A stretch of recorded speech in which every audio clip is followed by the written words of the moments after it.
Hello नमस्कार दोस्तों, success with से मैं विकास। आज मैं आप लोगों को जो 12th क्लास का जो पॉलिटिकल का 20 क्वेश्चन करवाया था फर्स्ट बुक से, आज मैं सेकेंड बुक से 20 क्वेश्चन कराऊंगा। और ये 20 क्वेश्चन आपके लिए उतना ही महत्वपूर्ण है जितना कि अगले जो आपने पिछला जो 20 क्वेश्चन आपको मिला था उतना। तो जितने बच्चों ने प्यार दिखाया है और जिन बच्चों ने शेयर किया है और जिन बच्चों ने सब्सक्राइब किया है, उनका तहे दिल से धन्यवाद। और मैं आशा करता हूं कि आप जो इस वीडियो को देख रहे हैं उनका मेहनत खराब नहीं होगा, आपके अच्छे स्कोर आ जाएंगे। कृपया करके जितने भी आपके ये 20 क्वेश्चन आपके मिलेंगे उनको आप ध्यान से पढ़ें और आगे अपने दोस्तों को शेयर करें, ताकि मैं आप लोगों को हिस्ट्री के भी इसी तरह से 2 पार्ट में 20-20 क्वेश्चन करा करके आप लोगों का दे दूँ। 100 में 100% कहता हूँ कि जितने भी आपको क्वेश्चन करवा रहा हूँ, आप अपने पिछले जितने भी एग्जाम के हुए थे, mock test, pre board, first term, उन एग्जामों में जो भी क्वेश्चन आए हैं वो आपको इनसे मिल जाएंगे। आप ढूंढें, अपने क्वेश्चन को इकट्ठा करें और जितने भी क्वेश्चन मैंने करवाए हैं अभी, वो सारे क्वेश्चन आपको आपके एग्जाम में आए हुए हैं। तो आशा करता हूं कि आपको वीडियो पसंद आ रहा होगा। अगर पसंद आ रहा होगा तो वीडियो को ज़्यादा से ज़्यादा शेयर करने का प्रयास करें, ताकि आपके दोस्तों को भी ये चीज़ें मिल जाए। दोस्तों, वीडियो स्टार्ट करता हूँ और बताता हूँ कि सेकेंड बुक जो हमारे भारतीय राजनीति के ऊपर है, उनमें 1947 के बाद जितने भी घटनाएं हुई है उन घटनाओं को सही कालक्रम से पढ़ते हैं और हम देखते हैं कि हमारे भारतीय राज्य व्यवस्था में किस प्रकार से बदलाव आया है। जिस प्रकार से हमने फर्स्ट वीडियो में, जो पहली वीडियो से डाली मैंने, उसमें आपको वर्ल्ड पॉलिटिकल जितने भी इंपॉर्टेंट क्वेश्चन थे बता दिए मैंने आपको। ये आपके इंडियन पॉलिटिक्स है, वो आपको देखने हैं। इनमें भी अमूमन 8 चैप्टर आपके जो एग्जाम में आ रहे हैं, उन 8 चैप्टर से टोटल मिलाकर के 20 क्वेश्चन बनते हैं। वैसे बनते तो बहुत सारे हैं, लेकिन 20 क्वेश्चन आपके इंपॉर्टेंट है। चैप्टर आपका जो है फर्स्ट, जो अभी इस चैप्टर का, वो आपका है राष्ट्र निर्माण। राष्ट्र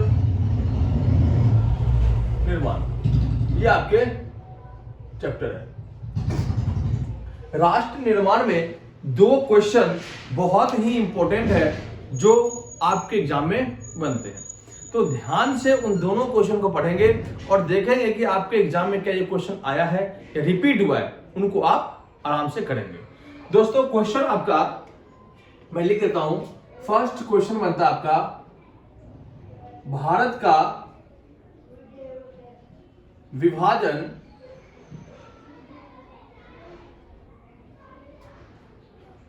किन कारणों से हुआ? किन कारणों से हुआ? ठीक। सेकेंड क्वेश्चन आपका बनता है कि भारत के विभाजन के बाद, अर्थात 1947 के बाद भारतीय राजनीति में या भारत के अंदर भारत के अंदर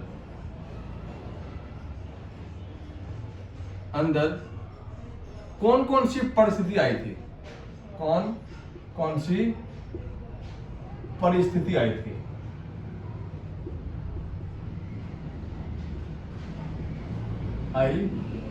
या इस क्वेश्चन में कह सकते हैं कि आजादी के बाद भारत का विभाजन कैसे हुआ, या विभाजन के बाद कौन कौन सी समस्याएं उभर करके आई थी। ये अमूमन 2 क्वेश्चन है और इन दोनों क्वेश्चन में आपको पॉइंट यहाँ पे मेंशन कर देता हूं और उन पॉइंटों को एक बार थोड़ा एक्सप्लेन भी कर देता हूं। जैसे कि पहला क्वेश्चन आपका है, भारत का विभाजन किन कारणों से हुआ? तो अमूमन हमने देखा कि 14 और 15 अगस्त के मध्यरात्रि के दिन, मध्यरात्रि में आपके जो है भारत का विभाजन हुआ था। इसी विभाजन के समय मिडनाइट में नेहरू जी ने एक भाषण में कहा था कि भाग्य बधू से चिर परिचित भेंट, अर्थात हमने देखा कि भारत तुरंत आजाद हुआ था, क्षण भर के लिए आजाद हुआ और आजादी के बाद तुरंत जो भारत का विभाजन हो गया, अर्थात दुखों का पहाड़ टूट पड़ा। तो सिंपल से आपके है, इतना मैं आपको डीप में बताऊंगा नहीं, थोड़ा थोड़ा सा बता करके आप लोगों को आगे बढ़ाऊंगा ताकि आप लोगों को समझ में आ सके। भारत का विभाजन किन कारणों से हुआ? तो भारत के विभाजन के पहला कारण था, नंबर 1, फूट डालो और राज करो की नीति। राज करो की नीति। ये पहले क्वेश्चन का आंसर है। सेकंड आपका है मुस्लिम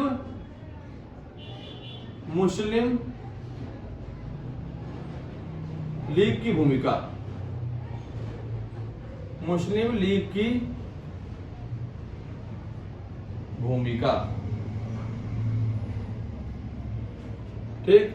सेकेंड आपका आता है, थर्ड पॉइंट, मोहम्मद अली जिन्ना की भूमिका। अली जिन्ना की भूमिका। नेक्स्ट आपका आता है हिंदू सांप्रदायिकता। हिंदू सांप्रदायिकता। नेक्स्ट आपका आता है नंबर 5, द्विराष्ट्रीय सिद्धांत या मोहम्मद इकबाल का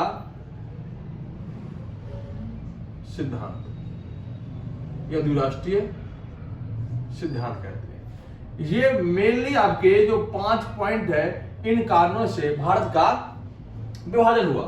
फूट डालो और राज करो की नीति की बात करते हैं तो अंग्रेजों का हम हमेशा से ही एक काम रहा है, हिंदू और मुसलमान को आपस में लड़वा करके देश पर राज करना। इन्हीं कारणों से हिंदू और मुसलमानों में आपसी मतभेद जो है अधिक से अधिक बढ़ गया, जिस कारण से भारत का 2 भागों में विभाजन हो गया, हिंदुस्तान और पाकिस्तान। मुस्लिम लीग की भूमिका की बात करते हैं तो 1906 में, ये ध्यान रखना डेट आपका, 1906 में ढाका के अंदर, ढाका कहाँ है तो बांग्लादेश की वर्तमान राजधानी ढाका है, तो बांग्लादेश के अंदर ढाका में 2 नेता थे, एक सलीमुल्लाह खान और एक आगा खान। उनके नेतृत्व में मुस्लिम लीग की स्थापना 1906 में हुई थी और इन्होंने द्विराष्ट्रीय सिद्धांत के आधार पर भारत को 2 भागों में बांटने की बात कही और पहली बार उन्होंने द्विराष्ट्रीय सिद्धांत की बात कही थी। कब? जब बंगाल विभाजन शुरू हुआ था।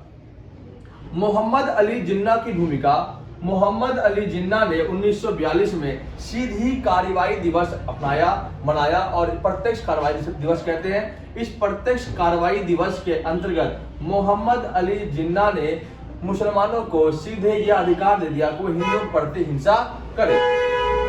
मोहम्मद अली जिन्ना की यह भूमिका काफी ज्यादा कारगर रही और भारत का जो है सांप्रदायिकता के आधार पर विभाजन होना तय हो गया। हिंदू सांप्रदायिकता की बात करते हैं। मुस्लिम सांप्रदायिकता की भावना को देखते हुए हिंदू लोगों ने भी अपने कुछ सांप्रदायिक संगठन बना लिए, जैसे हिंदू महासभा, ठीक। इसके अलावा 1915 में हिंदू महासभा और विश्व हिंदू परिषद जिसे कहते हैं वो बन गया और 1925 में आरएसएस की स्थापना हुई थी। इन्होंने क्या किया, जिस प्रकार से मुसलमान भड़का रहे थे हिंदुओं के प्रति, इस तरह से हिंदू लोग भी मुसलमान के प्रति भड़काऊ भाषण देना शुरू कर दिए, जिस कारण से देश का विभाजन होना शुरू हो गया। मोहम्मद इकबाल का सिद्धांत। 1925 में कवि मोहम्मद इकबाल ने द्विराष्ट्रीय सिद्धांत को प्रतिपादित करते हुए कहा कि भारत में 2 तरह के कौम के लोग हैं, एक तरफ हिंदू और एक तरफ मुस्लिम, इसलिए हिंदुओं के लिए हिंदुस्तान और मुसलमानों के लिए पाकिस्तान होना चाहिए। इन 5 सिद्धांतों के आधार पर हमने देखा कि भारत का विभाजन होना तय हुआ और आजादी के तुरंत बाद भारत का 2 भागों में विभाजन हो गया। विभाजन के बाद अर्थात 1947 के बाद भारत के अंदर कुछ नई परिस्थितियां उभर के आई। उन परिस्थितियों को देखते हैं, कौन कौन सी परिस्थितियां आई थी, कौन कौन समस्याएं आई थी। तो नंबर 1 पॉइंट जो समस्या आई थी वो था आपका सांप्रदायिक दंगों की, सांप्रदायिकता की या दंगों की समस्या, ठीक। नंबर 2 एकता की समस्या, एकता की समस्या, ठीक। नंबर 3 लोकतंत्र स्थापित करने की समस्या।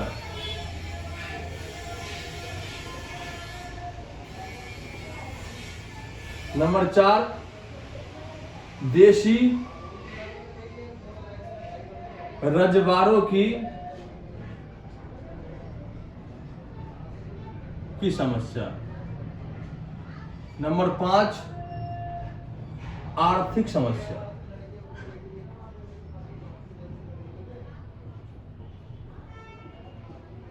लिखने का प्रयास करेंगे। ये आपके भारत के विभाजन के जो परिणाम निकले, या कह लो कि 1947 के बाद हमने जो स्थितियां देखी है वो आपके इसमें है। तो भारत जो है जैसे ही आजाद हुआ वैसे हम देखते हैं कि भारत का विभाजन होना शुरू हो गया। विभाजन के बाद हमने देखा प्रॉपर वे में दंगों का तांडव हो रखा था। दंगे इतनी अधिक हो रखी थी, हिंदू मुस्लिम एक दूसरे के खून की प्यासे हो रखे थे, बड़े पैमाने पर लोग मारे जा चुके थे। हमने देखा कि किस प्रकार से लोगों को कत्ल किया गया और महिलाओं के साथ जबरन रेप किया गया, महिलाओं को जो है रेप करके मारा गया। बड़े विचित्र हाल थे उस टाइम के। तो उस समय को संभालना और उन समय को स्थिर करना एक भारतीय राज्य व्यवस्था के लिए चुनौतीपूर्ण था। तो सांप्रदायिक दंगों की समस्या। नंबर 2, एकता की समस्या।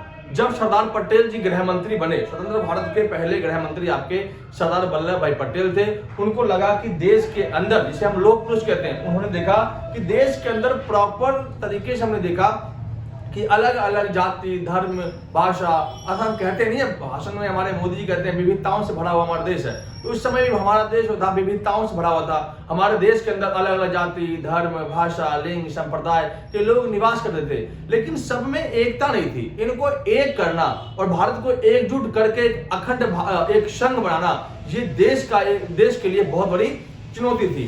सरदार पटेल ने इन चुनौतियों को हल करने के लिए सारे हथकंडे अपनाए और इसके अलावा देश को एकता के सूत्र में बांधना शुरू किया।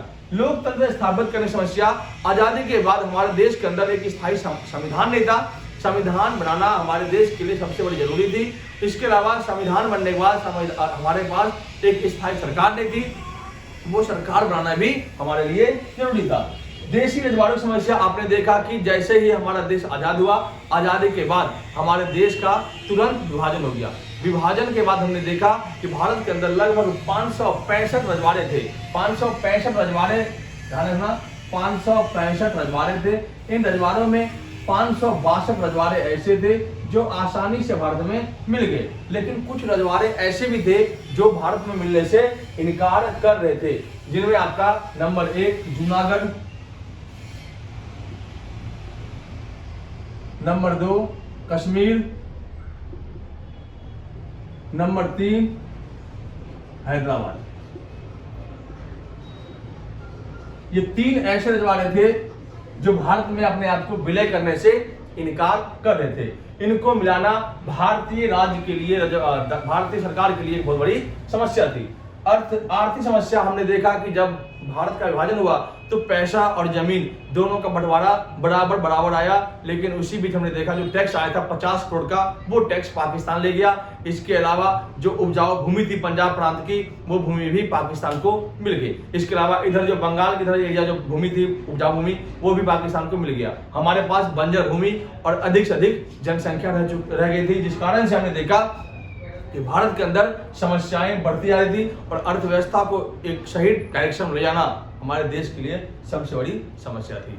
तो सांप्रदायिक दंगों की समस्या, एकता की समस्या, लोकतंत्र स्थापित करने की समस्या, देशी रजवाड़ों की समस्या, आर्थिक समस्या, इन समस्याओं को हल करके देश को जो है एक लोकतांत्रिक देश बनाना देश के लिए सबसे बड़ी समस्या थी। तो विभाजन के बाद जो समस्या आई वो, और विभाजन क्यों हुआ, ये पॉइंट ये रहा। इन पॉइंटों को आप नोट कर लेंगे और इनको याद करने का प्रयास जरूर करेंगे। अब मैं इनको मिटा रहा हूं, आप इनका स्क्रीनशॉट ले लें।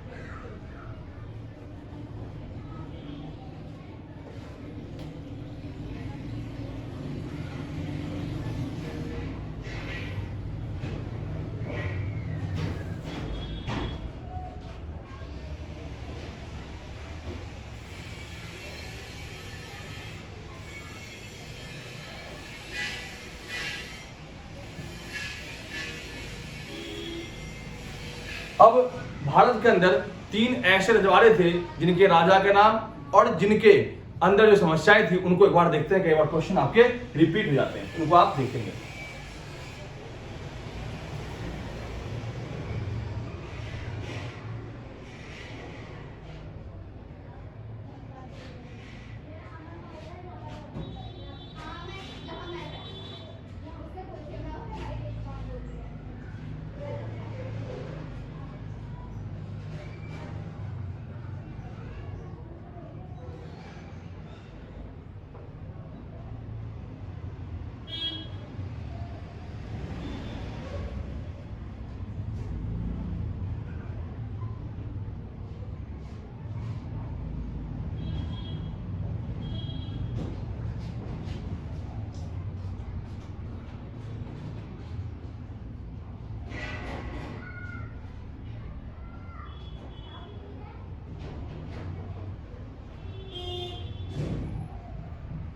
ये हमारा प्यारा भारत देश है।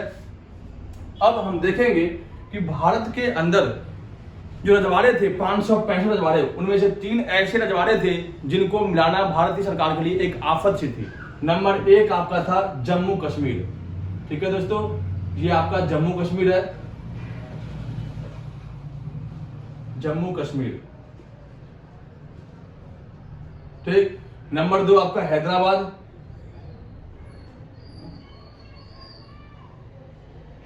हैदराबाद। और नंबर 3 आपका जूनागढ़, गुजरात का एरिया। आप इन तीनों को देखते हैं राजा का नाम। एक आप और याद रखना, ये मणिपुर आपका जो है, ये मणिपुर। ये 4 रजवाड़े के राजा के नाम आपको देखना है। जम्मू कश्मीर का राजा था राजा हरि सिंह,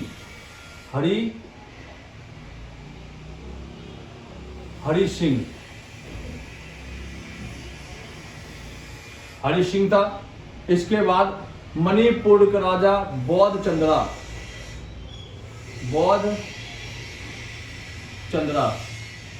हैदराबाद का राजा था निजाम।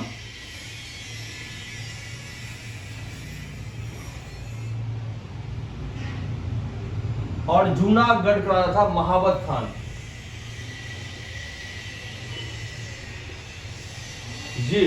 ये चारों राजा के नाम आपको दिमाग में बैठाना है कि कौन कौन राजा कहां के राजा थे। जम्मू कश्मीर के राजा हरि सिंह थे, हैदराबाद राजा निजाम थे, जूनागढ़ राजा महावत खान और मणिपुर राजा बौद्ध चंद्रा। जम्मू कश्मीर के राजा बिल्कुल नहीं चाह रहे थे कि वो भारतीय राज्य में जम्मू कश्मीर को मिला जाए, क्योंकि इनका मानना था कि जम्मू कश्मीर को हम स्वतंत्र ही रखेंगे। इसलिए इन्होंने जम्मू कश्मीर को स्वतंत्र रखा। लेकिन पाकिस्तान के नापाक हरकतों के कारण ऐसा नहीं हुआ। पाकिस्तान के कुछ लोगों ने, कुछ उनके सैनिकों ने और अफगानिस्तान के आतंकवादियों ने क्या किया, कश्मीर पर अटैक कर दिया और कश्मीर को हड़पने का प्रयास किया। तब राजा हरि सिंह ने भारत से मदद मांगी। भारत ने अपने सेनाभेद करके उन आतंकवादियों को भगाया और भगाने के बाद हरि सिंह से कहने के बाद भारत में कश्मीर को मिलाया। लेकिन कश्मीर को मिलाने के समय हरि सिंह ने कुछ प्रस्ताव रखे। उस प्रस्ताव में कहा कि कश्मीर हमेशा से ही स्वतंत्र रजवाड़ा रहा है और स्वतंत्र होने के साथ इस पे कोई भारतीय कानून लागू नहीं होगा, क्योंकि जम्मू कश्मीर का अपना एक अलग संविधान होगा। जम्मू कश्मीर स्वतंत्र रहा है और स्वतंत्र रहेगा। इसके अलावा इनका अपना झंडा होगा और जब भी कभी भी जम्मू कश्मीर में कोई नियम लागू हुआ या भारतीय संविधान में इसको दोबारा जम्मू कश्मीर को मिलाया जाएगा तो केवल राष्ट्रपति जी ही इसको मिला सकते हैं। इसलिए जम्मू कश्मीर के अलग प्रावधानों को रखते हुए हमारे संविधान में 370 और 35A जो आर्टिकल है उसको रख दिया और इसके आधार पर जम्मू कश्मीर को अलग राज्य घोषित कर दिया। लेकिन बाद में हमने यह देखा कि 2019 के अंतर्गत हमने देखा कि जम्मू कश्मीर को भारत में मिला लिया गया। ठीक, और धारा 370 खत्म कर दिया गया था। नेक्स्ट आपका है हैदराबाद। हैदराबाद जो है आपका दक्षिण भारत का एक राज्य जिसका राजा निजाम था। निजाम बहुत बड़ा शेख था। हैदराबाद के राजा निजाम चाह रहा था कि या तो मैं हैदराबाद को पाकिस्तान से मिलाऊंगा और या मैं तो हैदराबाद को स्वतंत्र राज्य घोषित करूंगा। लेकिन हैदराबाद के राजा हिंदू मुस्लिम, जनता वहां की हिंदू, तो जनता की इच्छा थी कि हैदराबाद के निजाम जो है उन्हें भारत में मिला दे। लेकिन निजाम चाह रहा था कि हैदराबाद को स्वतंत्र रखा जाए। सरदार पटेल ने बातचीत की किससे? निजाम से। निजाम ने कहा कि हम हैदराबाद को स्वतंत्र रखेंगे।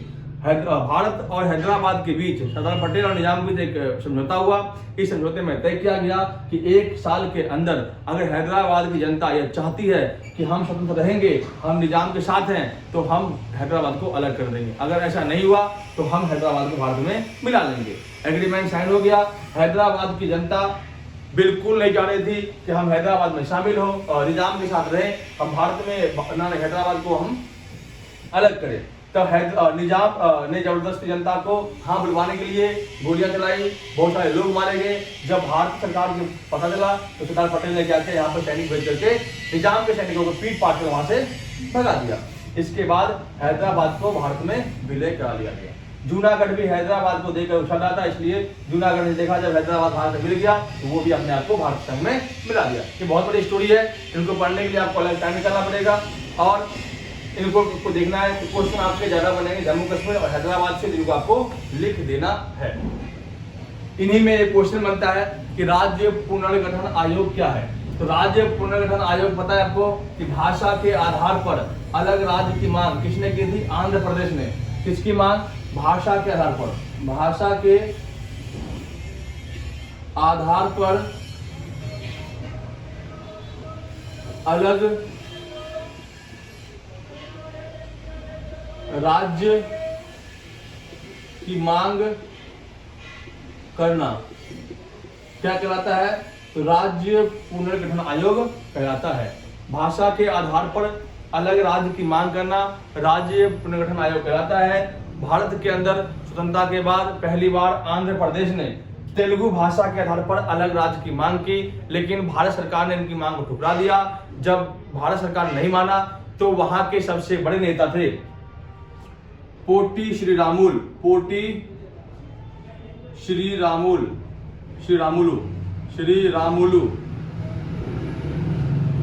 ये बहुत बड़े नेता थे। उन्होंने 56 दिन की भूख हड़ताल की और भूख हड़ताल के दौरान इनकी मौत हो जाती है। इनके मरने के बाद पूरे आंध्र प्रदेश के अंदर हिंसक घटनाएं घटने लगी। इन हिंसक घटनाओं को दबाने के लिए हैदराबाद को, आंध्र प्रदेश को एक अलग राज्य घोषित कर दिया गया।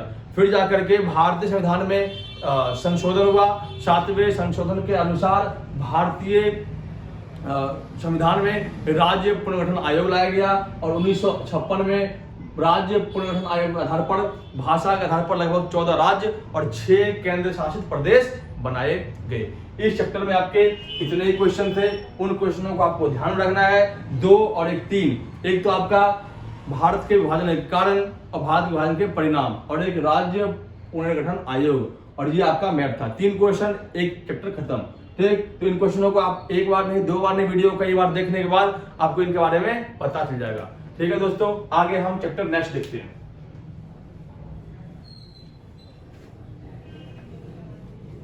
थोड़ी डिस्टरबेंस होती होगी आवाज की, तो उसको आप थोड़ा इग्नोर करेंगे। ठीक है दोस्तों, क्योंकि बाहर की आवाजें आती रहती है।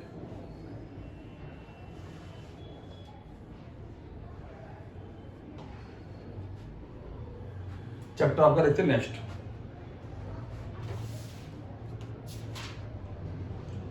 चैप्टर आपका नेक्स्ट है एक दल का प्रभुत्व। ठीक, एक दल का प्रभुत्व। चैप्टर से ही आपको मालूम हो रहा होगा कि क्वेश्चन क्या पूछा जा रहा है।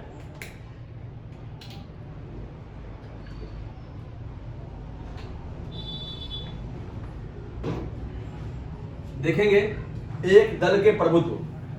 एक दल का क्या मतलब होता है कि ऐसा देश या ऐसा राज्य या ऐसा जगह जहां पे केवल एक ही पार्टी का वर्चस्व चलता हो, अर्थात अनेक पार्टियां हैं फिर भी एक पार्टी का सबसे ज्यादा लंबे टाइम तक शासन रहा हो, उसे हम एक दल का प्रभुत्व कहते हैं। इंटरनेशनल अगर बात करते हैं तो दुनिया में चाइना अभी भी एक ऐसा देश जहां पे एक दल का प्रभुत्व माना जाता है, जहां पे कम्युनिस्ट पार्टी की सरकार है। अगर हम भारत की बात करते हैं तो एक दल का प्रभुत्व हमने देखा कि भारत के अंदर आजादी के बाद 1950 से लेकर के लगभग 2014 तक एक ही पार्टी का जगह रहा है भारत के अंदर। वो था आपका कांग्रेस पार्टी। तो इनको आपको देखना है कि एक दल के प्रभुत्व में सबसे लंबी पार्टी कब तक कायम रही थी कांग्रेस की, तो वो देखना है। तो आपको देखना है कि एक दल के प्रभुत्व का मतलब है कि अनेक पार्टियों के होने के बावजूद जब जनता किसी एक पार्टी के हाथ में अधिक समय के लिए सत्ता सौंप देती है, उसे हम एक दल का प्रभुत्व कहते हैं। भारत के अंदर 1950 से लेकर 2014 तक हमने देखा कि कांग्रेस पार्टी जो है सरकार निर्माण करी थी। हमने देखा कि पहली बार इलेक्शन हुआ था 1951 में। 1951 से लेकर के हमने देखा कि 1978 तक हमने देखा कि देश के अंदर कांग्रेस का राज रहा है। थोड़े बहुत इसमें गड़बड़ी आई थी, लेकिन 1978 तक प्रॉपर वे में कांग्रेस ने देश के अंदर राज किया। इसके बाद हमने देखा कि आपातकाल के बाद थोड़ी बहुत गड़बड़ी, जिस कारण से 1978 में जनता पार्टी की सरकार बन गई थी। जनता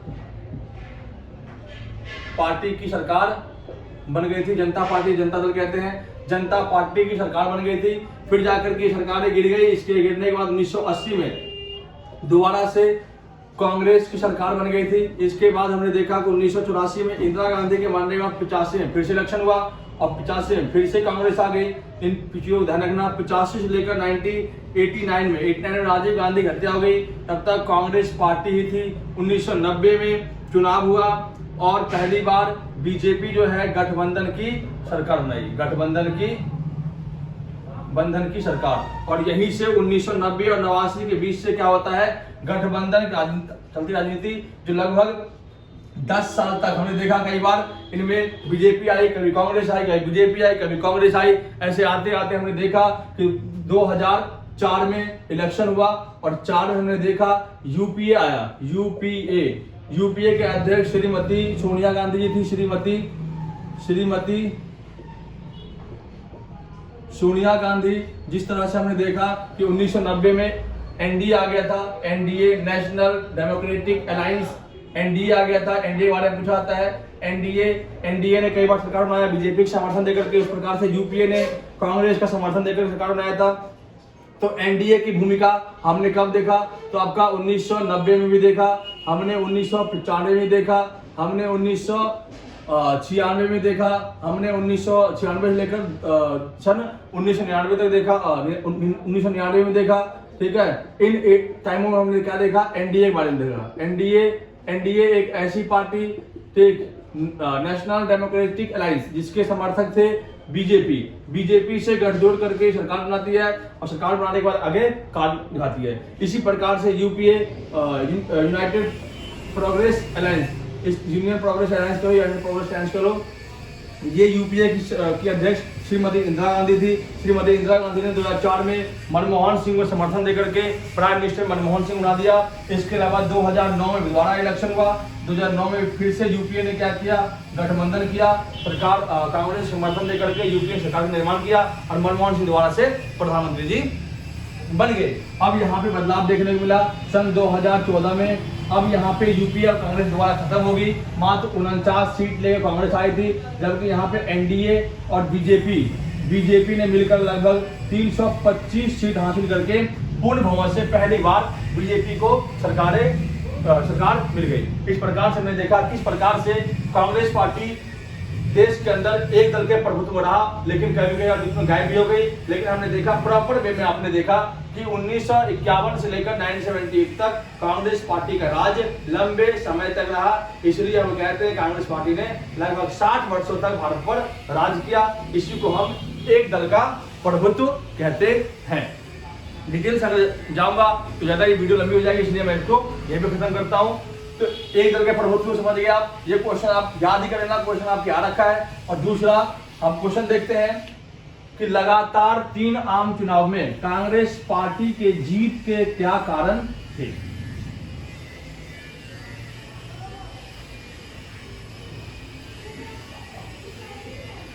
क्वेश्चन आपका है,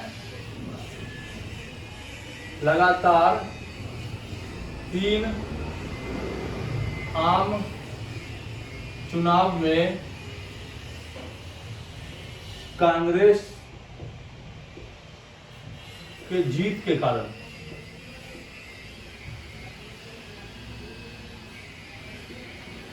तो लगातार 3 आम चुनाव में कांग्रेस पार्टी को जीत मिली। इसके कई कारण है। नंबर 1, पुरानी पार्टी। नंबर 2, विपक्षी कमजोर होना, विपक्षी का कमजोर होना। नंबर नेक्स्ट, प्रभावशाली नेता। नंबर नेक्स्ट, देश को आजाद कराने में योगदान। ठीक, पुरानी पार्टी, इस पार्टी की स्थापना 1885 में 1885 में उस टाइम गवर्नर थे लॉर्ड डफरिन के समय में A.O. ह्यूम उस टाइम के आईसीएस अधिकारी थे। उसके अध्यक्षता में कांग्रेस पार्टी की स्थापना हुई। सबसे पुरानी पार्टी के होने के कारण जनता को इस पार्टी पर विश्वास था, इसलिए लगातार चुनाव में इस पार्टी को जीत मिली। विपक्षी कमजोर होना, हमने देखा कि पुरानी पार्टी कांग्रेस थी, लेकिन विपक्षी पार्टी में जैसे कि समाजवादी पार्टी, या आप एक पार्टी और थी जनसंघ पार्टी, ये 2 ही पार्टी उस टाइम विपक्षी थी। इनको ज्यादा पब्लिसिटी नहीं मिली थी, जिस कारण जनता इस पर ज्यादा विश्वास नहीं कर पा रहे थे। इसलिए लगातार 3 आम चुनाव में कांग्रेस को मौका मिल गया। प्रभावशाली नेता, कांग्रेस पार्टी के अंदर एक से एक नेता थे, जिनमें राजेंद्र प्रसाद की बात करते हैं, महात्मा गांधी की बात करते हैं, नेहरू जी की बात करते हैं, देश के जितने भी लाल बहादुर शास्त्री की बात करते हैं, जितने भी बड़े बड़े नेता थे वो आपके कांग्रेस में ही थे। इसलिए जनता को लगा कि ये नेता सब देश को विकास करने में अच्छा कार्य निभाएंगे, इसलिए उन्होंने कांग्रेस को जीत दिलाई। देश को आजाद कराने में, देश को आजादी दिलवाने में कांग्रेस पार्टी और इसके लोगों ने काफी अहम योगदान दिया, इसलिए जनता को इस पार्टी पर पूर्ण विश्वास था। ये आपके पॉइंट थे कि लगातार 3 आम चुनाव में कांग्रेस पार्टी के जीत के कारण ये 4 थे। इसके अलावा आपको ये 2 क्वेश्चन पढ़ने हैं, समाजवादी पार्टी के बारे में, जनसंघ के बारे में, इनके विचारधारा के बारे में। जनसंघ की 3 विचारधारा, एक विचारधारा है उसको देखना, एक राष्ट्र, एक देश और एक संस्कृति। इसकी स्थापना हुई थी 1950 में। किसने की थी? बलराज मधोक और श्यामा प्रसाद मुखर्जी, इनको आप, और दीनदयाल उपाध्याय, 3 के बारे में बताना है। इसके अलावा यही जनसंघ 1980 में जाकर के बीजेपी बदल गई और बीजेपी की स्थापना करने में लाल कृष्ण आडवाणी, अटल बिहारी वाजपेयी, दीनदयाल उपाध्याय का बहुत बड़ा रोल रहा है। और आज देश के अंदर बीजेपी जो है काफी अच्छे ढंग से सरकार को चला रही है। समाजवादी पार्टी के लक्ष्य, जनसंघ के बारे में, कांग्रेस पार्टी और स्वतंत्रता पार्टी, इनको ज्यादा नहीं, इनके संस्थापक और इनके विचारधारा को आपको पढ़ना है। ठीक, तो इनको ध्यान से पढ़ने के बाद आप आगे बढ़ेंगे। 1 मिनट।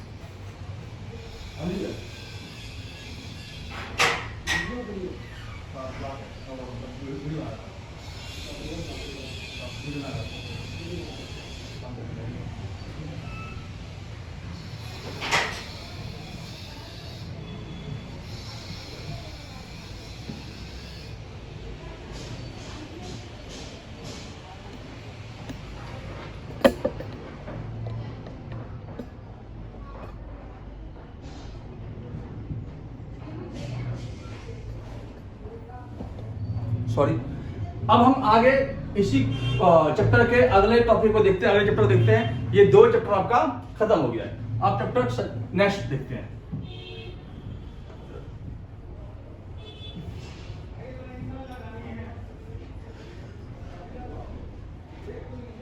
चैप्टर नेक्स्ट में आपका है जैसे कि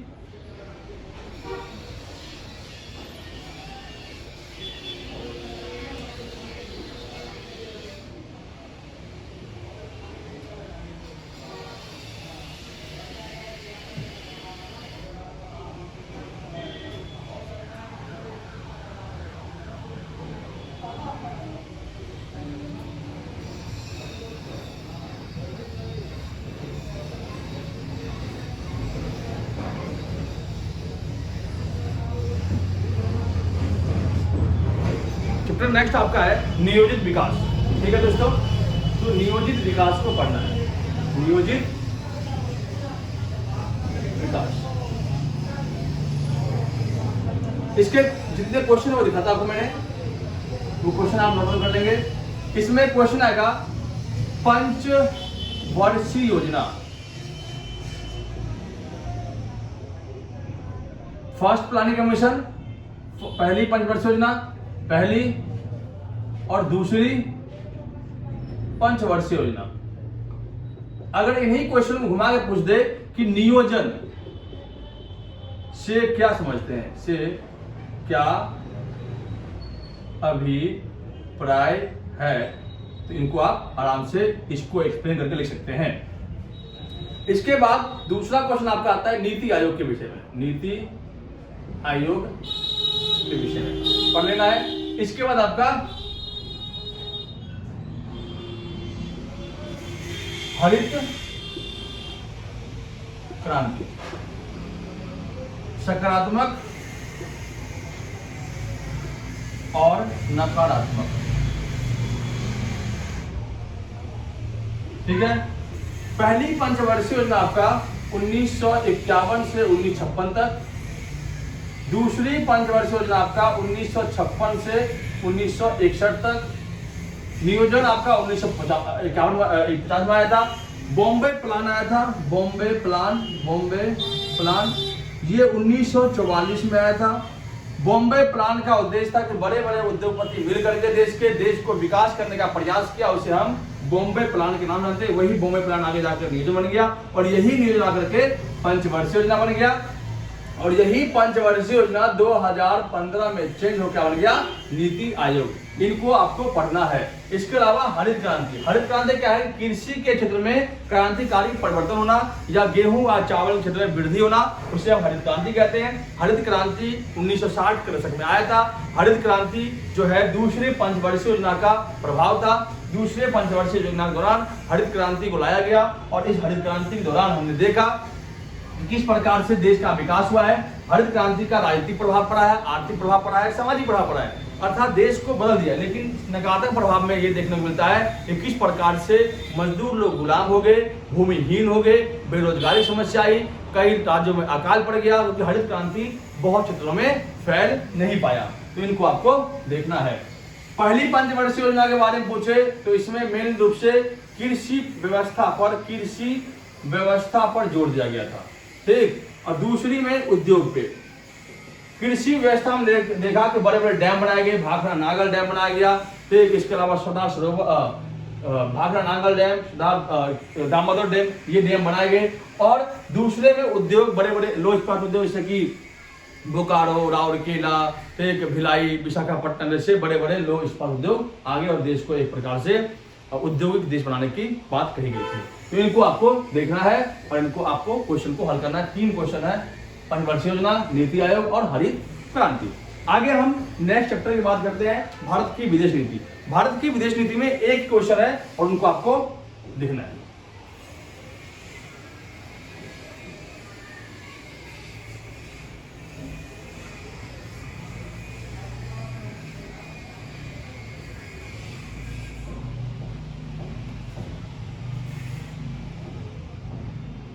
भारत की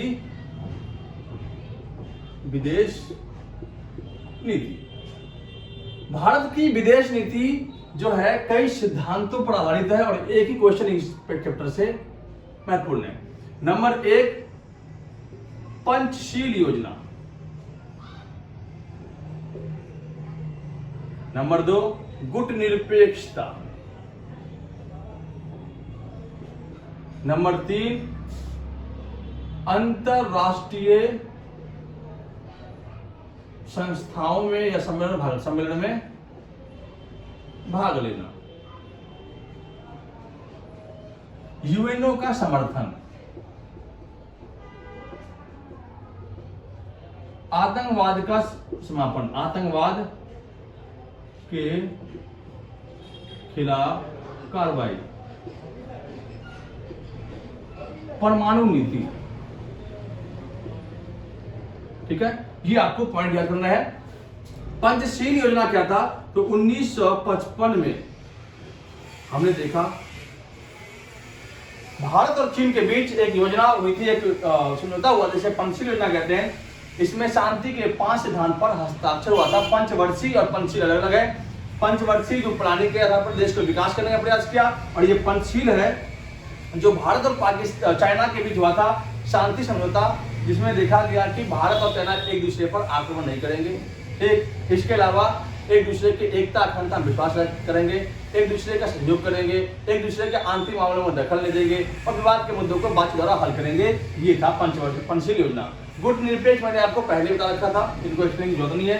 अंतर्राष्ट्रीय संस्थाओं में भाग लेना, भारत जो है पर्यावरण सम्मेलन G8 G20 जैसे सम्मेलनों में भाग लेकर अपने विदेश नीति को मजबूत करता है। यूएनओ का समर्थन, भारत हमेशा से यूएनओ का समर्थन रहा है। जब जब यूएनओ ने जो कार्य किया उसमें भारत ने सपोर्ट किया है। आतंकवाद का विरोध, आतंकवाद के खिलाफ भारत किस प्रकार से कार्रवाई करता है उनको बताने की जरूरत नहीं है। किस प्रकार भारत ने आतंकवाद के खिलाफ कार्रवाई किया, कदम उठाए, उसको आपको देखना है। परमाणु नीति की बात करते हैं तो 1974 में भारत ने अपना पहला परमाणु परीक्षण और 1999 में भारत ने अपना दूसरा परमाणु परीक्षण किया और 1998 में दूसरा परमाणु परीक्षण किया, और इस प्रकार से भारत एक परमाणु संपन्न देश हो गया। लेकिन भारत की परमाणु नीति शांतिपूर्ण कार्य के लिए ही रहेगी। इस पॉइंट को याद करना, ये एक आपका क्वेश्चन इससे बन जाता है, इसको आप ध्यान में रखेंगे। इस चैप्टर से आपको क्वेश्चन नहीं बनता। आगे बढ़ते हैं।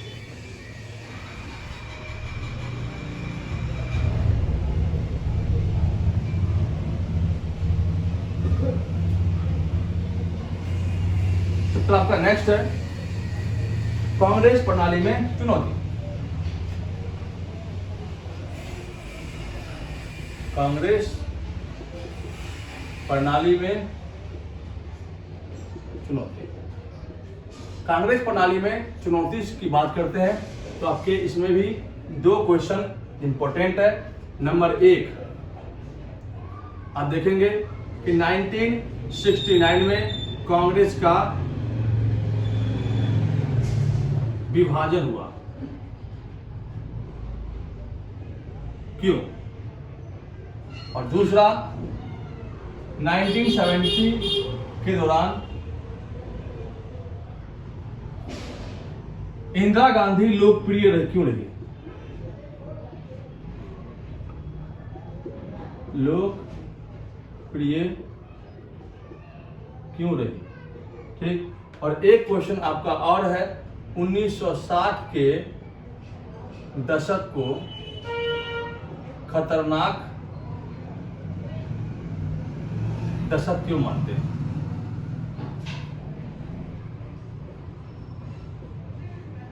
ठीक, 1969 में कांग्रेस पार्टी का विभाजन हुआ। विभाजन के कारण थे, नंबर 1 कारण, विभाजन के कई कारण होते हैं लेकिन नंबर 1 कारण था आपको बैंकों का राष्ट्रीयकरण। बैंकों का राष्ट्रीयकरण। नंबर 2 प्रीवी प्रेस को समाप्ति। नंबर 3 राष्ट्रपति का चुनाव। नंबर 4 मोरारजी देसाई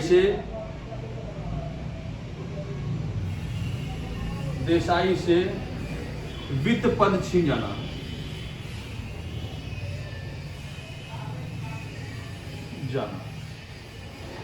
नंबर 5 विचारों मतभेद।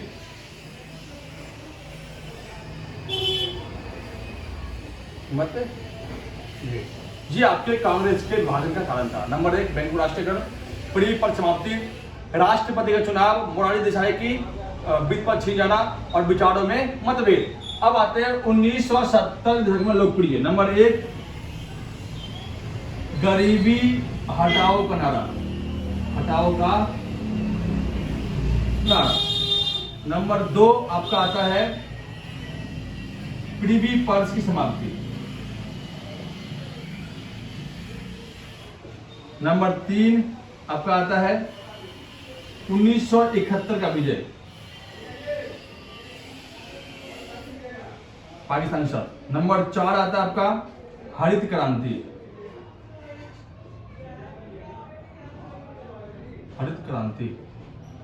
फिर नंबर 5, बैंकों का राष्ट्रीयकरण। अब 1971 में 60 के दशक को हम खतरनाक काल क्यों मानते हैं? तो नंबर इसमें हम काल इसलिए मानते हैं 1960 दशक को काल खतरनाक, क्योंकि इसमें क्या हुआ, नेताओं की मौत होगी, नेताओं की मौत। किन नेताओं की? बड़े बड़े नेता, नेहरू जी हो गए, शास्त्री जी हो गए। नंबर 2, 1962 का युद्ध। नंबर 3, 1965 का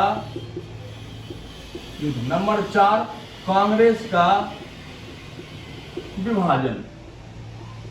नंबर 5, अकाल पड़ना। ये दशक जो है खतरनाक दशक माना जाता है। इनको आप नोट कर लेंगे। ये चैप्टर आपका कंप्लीट हो गया।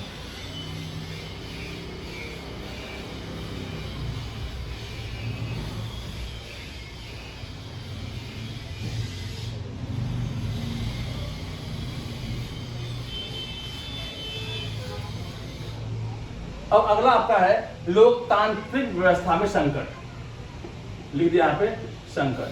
2 क्वेश्चन आपको इसमें से लिखने हैं। नंबर 1, आपातकाल के परिणाम। आपातकाल का परिणाम। नंबर 2, आपातकाल कारण। काल का कारण। आपातकाल क्यों हुआ? नंबर 1, आपातकाल लगाया गया क्योंकि नंबर 1 बिहार आंदोलन। नंबर 2, गुजरात आंदोलन। नंबर 3, 1971 का युद्ध। 1971 का युद्ध। नंबर 4, बेरोजगारी। नंबर 5, रेल हड़ताल। नंबर 6, शरणार्थी की समस्या।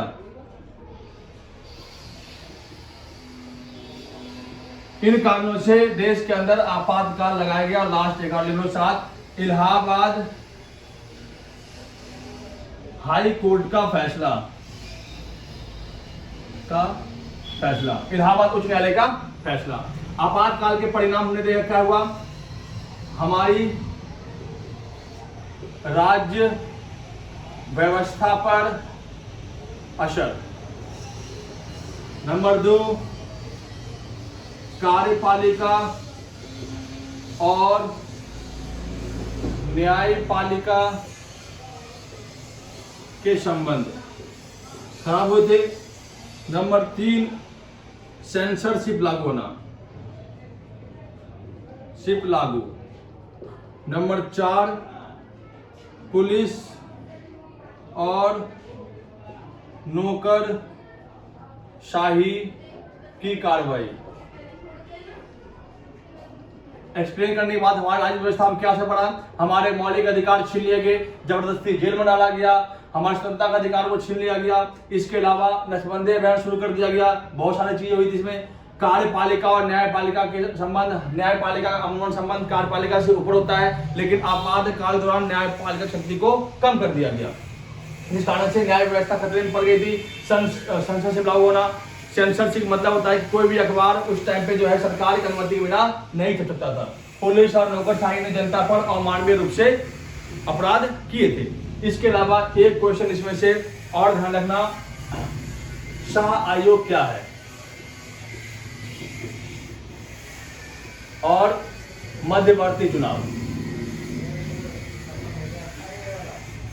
सहयोग और मध्यवर्ती चुनाव, इस चैप्टर से ये सहयोग क्या था। तो आपातकाल में इंदिरा गांधी ने जितने गैर कानूनी काम किए उसकी जांच के लिए जेसी शाह ने एक अध्यक्ष नियुक्ति की। जेसी शाह एक बहुत बड़े वरिष्ठ नागरिक मतलब न्यायाधीश थे। उन्होंने अपनी अध्यक्षता के अकॉर्डिंग जो है इंदिरा गांधी को दोषी करार दिया गया कि आपातकाल में इंदिरा गांधी ने गलत रूप से लोगों के ऊपर अत्याचार किए। मध्यवर्ती चुनाव, अर्थात अगर 5 साल के अंदर कोई चुनाव सरकार गिर जाती है तो बीच में चुनाव करवाया था, उसे हम मध्यवर्ती चुनाव कहते हैं। 1980 में ऐसा ही हमें देखने को मिलता है, क्योंकि जनता पार्टी सरकार गिर गई थी और कांग्रेस ने लोकदल का समर्थन दिया, लेकिन चौधरी सिंह बहुमत सिद्ध नहीं कर पाए, इसलिए 1980 में दोबारा चुनाव हुआ, उसे हम मध्यवर्ती चुनाव के नाम से जानते हैं। इस चित्र से इतना ही क्वेश्चन है, ये आप खत्म हो गया। ठीक,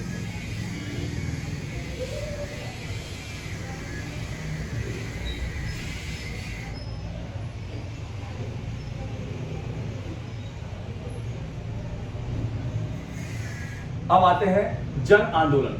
जन आंदोलन, जन आंदोलन में आपको 4 क्वेश्चन देखना है।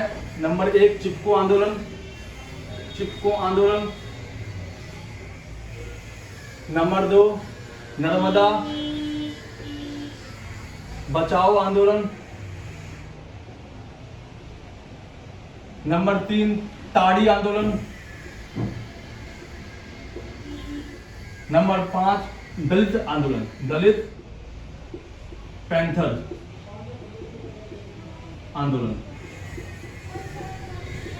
जी, चिपको आंदोलन पता है आपको, पेड़ों को बचाने के लिए हुआ था। नर्मदा बचाओ जनजाति और जंगलों को बचाने के लिए हुआ था। ताड़ी आंदोलन आंध्र प्रदेश के देवगंटा गांव में हुआ था 1980 के दौरान, और इसमें शराब पर पाबंदी लगाई थी। आज 3 राज्यों में शराब बंद है, आंध्र प्रदेश, गुजरात, बिहार में। दलित पैंथर्स 1972-73 के दशक में महाराष्ट्र के अंदर दलितों के ऊपर हो रहे अत्याचारों को देखते हुए दलित पैंथर की स्थापना हुई और उन्होंने अपनी कुछ मांगे रखी थी, वो आप याद कर लेना। ये 4 क्वेश्चन इस चैप्टर में बहुत ज्यादा इंपॉर्टेंट है। अगला चैप्टर आपका है क्षेत्रीय आकांक्षाएं। क्षेत्रीय आकांक्षाएं, क्षेत्रीय आकांक्षाएं में 2 क्वेश्चन आप देख लेना।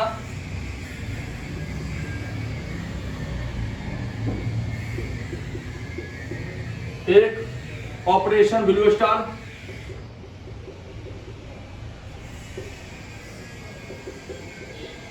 और एक आपका पंजाब समझौता।